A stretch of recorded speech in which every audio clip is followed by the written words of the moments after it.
আসসালামু আলাইকুম, সবাই কেমন আছেন? আশা করি সবাই ভালো আছেন। স্বাদ ও স্বাদের গল্পের সাথে আবারও আসলাম আপনাদের জন্য স্বাদ ও লাবণ্যময় রুই মাছের দো পেঁয়াজু। সো দেখার জন্য সবাই আমার সাথেই থাকুন, আমার ফেসবুক পেজে ফলো দিন। এখন দেখাবো আপনাদেরকে রুই মাছের দো পেঁয়াজু। সো রুই মাছের দো পেঁয়াজুর জন্য আমি এখানে রুই মাছ নিচ্ছি, আর এখানে ভাজার জন্য মাখাবো তার জন্য মশলা দিচ্ছি আমি এখানে মরিচ পাউডার, হলুদ পাউডার, লবণ, হাফ চামচ আদা বাটা। আমি এখানে রসুন বাটা দিচ্ছি না, দিয়ে দিচ্ছি লেবু এক টুকরো রস করে এরকম। এখন এটাকে আমি ম্যারিনেট করে রেখে দেবো 10 মিনিটের জন্য। ভালোভাবে মেখে নিচ্ছি। ভালোভাবে ম্যারিনেট করা হয়ে গেল। 10 মিনিট পর আপনাদেরকে দেখাবো রান্না করে। চলে আসলাম চুলোয়, এখন রান্নার বসাবো। আর এখানে পাতিল বসে দিচ্ছি, দিয়ে আমি তেল দিয়ে দিচ্ছি রান্নার জন্য। মাছটা ভাজবো, এখানে একটা প্যান বসে দিচ্ছি, দিয়ে আমি এখন তেল দিয়ে দিচ্ছি এখানে মাছ ভাজির জন্য। আমি এখানে দিয়ে দিচ্ছি মেথি, বড় চামচ দিয়ে 1 চামচের পরিমাণের হলো। এটাকে গরম তেলে আমি 1 মিনিট একটু ভেজে নেব। এখানে পেঁয়াজ কুচি, এখানে মাছ ভাজার তেলটাও কিন্তু গরম হয়ে গেছে। আমি এখানে মাছ দিয়ে দিচ্ছি, সবগুলো মাছ দিয়ে দিলাম একবারে আমি বড় তাওয়াতে। তা মাছটা ভেজে উল্টে পাল্টে ভেজে নিতে নিতে এদিকে আমি গ্রেভিটাও তৈরি করে ফেলাবো। ভেজে দিয়ে দিচ্ছি আমি 1 চামচ লবণ। এখন আমি পেঁয়াজটাকে সুন্দর করে একটু ভেজে নেব বেরেস্তার মতো করে। ইন্ডিয়ান ফালতু পেঁয়াজ তো, এর জন্য করে একটু ভাজতে অনেক সময় লাগে। ভাই রে ভাই, আমাদের বাংলাদেশি দেশি পেঁয়াজগুলো সহজেই হয়ে যায়। মাছটাকেও আমি একটু উল্টে দিলাম, তো আর একটু লাল লাল করে নেবো উল্টে পাল্টে সুন্দরভাবে। আমি দেখা গেছে মাছ ভাজি আমার আগেই হয়ে যাবে, পেঁয়াজটাকে একটু দেরি হবে। আমাদের যদি দেশি পেঁয়াজ হতো তাহলে এটা তাড়াতাড়ি হয়ে যেত। এটা হলো কারে ইন্ডিয়ান ফালতু পেঁয়াজ, যেটাকে মানুষ পছন্দ করে না, তারপরেও বাংলাদেশে প্রচুর নিয়ে আসে। আমাদের দেশি পেঁয়াজগুলো দেশ বিদেশে সাপ্লাই করে দিতে হবে, তাহলে ভালো। মানুষ খুব পছন্দ করে আমাদের পেঁয়াজগুলো, এনজয় করে খাবে। অবশেষে পেঁয়াজের একটু কালার আসা শুরু হয়ে গেছে, আর ওইদিকে মাছ ভাজি আমার হয়ে গেছে। মাছের চুলাটা অফ করে দিলাম।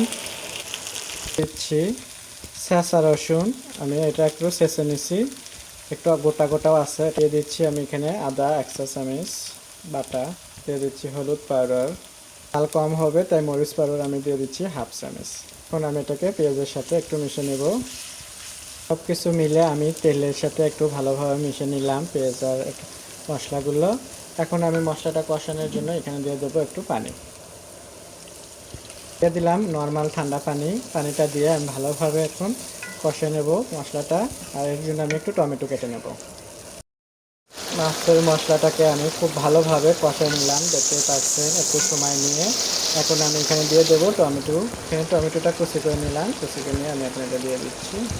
মশলা কষানোর সময় টমেটো দিলে পরে এটা সুন্দর একটা ফ্লেভার আসে আর স্বাদ হয় এটা, এই জন্য করে আমি এটা দিচ্ছি। অনেক সময় আছে অনেক রান্নাতে আমরা লাস্টে কিন্তু দিই নামানোর আগ দিয়ে, কিন্তু আপনারা শুরুতে এভাবে দিয়ে রান্না করে দেখবেন, এটাও খুব মজা লাগে। তো আমি এটাকে দিয়ে ভালোভাবে মশলার সাথে এটাকে আরও কিছুক্ষণ আমি এটাকে কষায় নেব।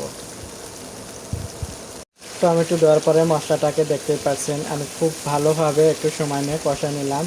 আর যেমন সুন্দর একটা ঘ্রাণ এসছে, আর কালারটাও কিন্তু সুন্দর হয়েছে, দেখতেই পাচ্ছেন। আর এদিকে তো আমি মাছটা আগে থেকে ভেজে রাখছিলাম, এখন ওই মাছটাকে আমি এখানে অ্যাড করে দেবো। বিসমিল্লাহ।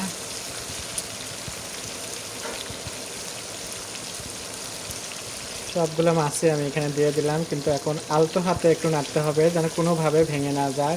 যেহেতু ভাজা মাছ ভাঙবে না, তারপরেও এটাকে একটু আস্তে আস্তে করে দুই পাশে দরকার হয় কান্দাটা ধরে একটু নাড়াচাড়া দিতে হবে।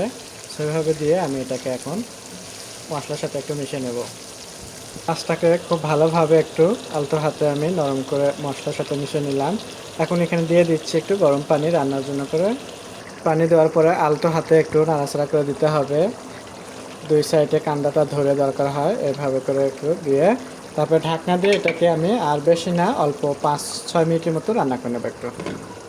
আমার কিন্তু একদম মাছ রান্না হয়ে গেছে, দেখতেই পারছেন সুন্দর একটা কালার এসে গেছে। নামানোর আগ দিয়ে আমি এখানে দিয়ে দিচ্ছি একটু ধনের পাতা। আমি ধনের পাতা দিয়ে দিচ্ছি, আপনারা চাইলে এখানে কাঁচামরিচও দিতে পারেন। আমি অলরেডি ঝাল হয়ে গেছে বলে আমি আর কাঁচামরিচ দিচ্ছি না। তো ধনের পাতাটা দিয়ে আমি এখন নামিয়ে দেবো, চুলাটা অফ করে দেবো। আশা করি আপনাদের ভালো লাগবে, আর আপনাদের ভালো লাগলে বাসায় একবার হলেও আপনারা এভাবে মাছ রান্না করে দেখবেন, যে খুবই মজা লাগবে। আর নতুন নতুন ভিডিও দেখার জন্য আমার ফেসবুক পেজে ফলো দেবেন, ইউটিউব চ্যানেলে সাবস্ক্রাইব করে রাখুন। সবাই ভালো থাকবেন, আল্লাহ হাফেজ।